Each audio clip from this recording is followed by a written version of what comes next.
I'm very encouraged by the progress that countries have made overall, and also as far as diagnostic capacity is concerned, because it's central to much of what they have to do.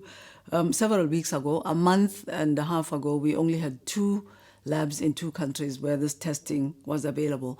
Now, 41 of our countries in the African region are able to diagnose this virus. So that is good progress. They've also made progress in other areas in point of entry screening and establishing follow-up surveillance mechanisms from the points of entry. This is an important start. Admittedly, they need to expand on this so that any health worker who's encountered, and importantly people at the community level, start to recognize what might be the signs and symptoms of this illness, and people bring themselves to a health facility, or the health worker gets alerted and initiates a testing process. So these are some of the capacities that have been rapidly built up.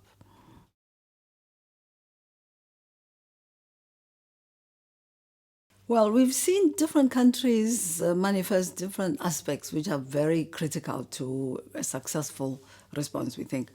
At the political level, for example, quite a few heads of state have made declarations, have made commitments, have established high-level mechanisms, sometimes commissions, to coordinate the response. This has taken place in countries like Kenya, in South Africa, in Ghana, in a number of countries. So the most senior politicians, the heads of state, are taking notice, and they are themselves, for example, being briefed on a regular basis by the ministers of health, by prime ministers who are sometimes coordinating these mechanisms, and also by our WHO country representatives. So these are some good examples.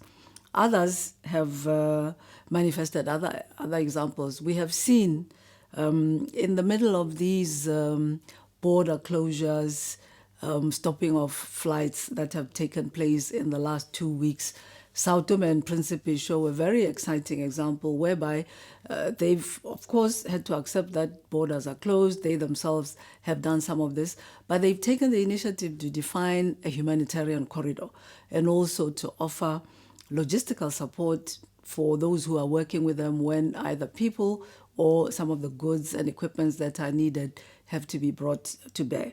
So we've also seen countries very much communicate and encourage people to take protective measures. This is done in quite a large number of countries. Others have put in place measures that encourage people to self-isolate at home. This has happened, there have been quite a few countries, South Africa, the Kenyas, Rwandas, and others where schools have been closed. We see these as some of the key steps that have to be taken, and we have seen examples of this all over the region.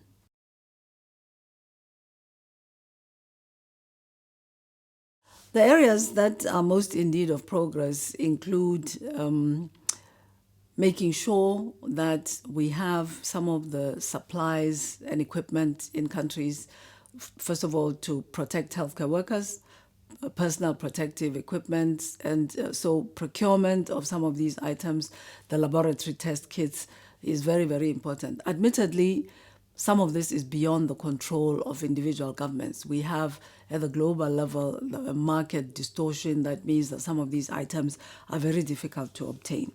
There is need to improve on the surveillance in depth. So meaning from the point of entry, there is need to have a very close following up of the contacts of a potential case or of a person who has traveled from a highly affected country. This, in many of our member states, needs to be improved. And then when people are put in isolation, including self-isolation, there needs to be some means of following up to ensure that this is actually occurring. We have seen how in countries like China, this was very robustly policed initially until people adjusted to the idea and started themselves to carry out some of this. We also need very much to have better case management, meaning the definition and the establishment of treatment centers for people with COVID-19. We recognize that most of our countries don't have enough critical care beds in intensive care units, so some of this might have to be done using field-type hospitals, field-type spaces, which are especially created in a temporary way and then equipped to be able to do some of that. Our experience in providing care is, of course, relatively limited in most of the African countries.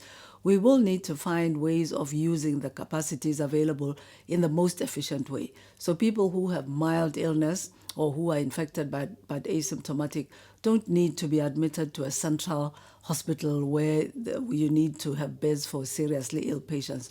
So defining clearly these models of care, starting off with an approach that's going to leverage the capacities needed for those who are critically ill, is something that, in my view, needs to be improved.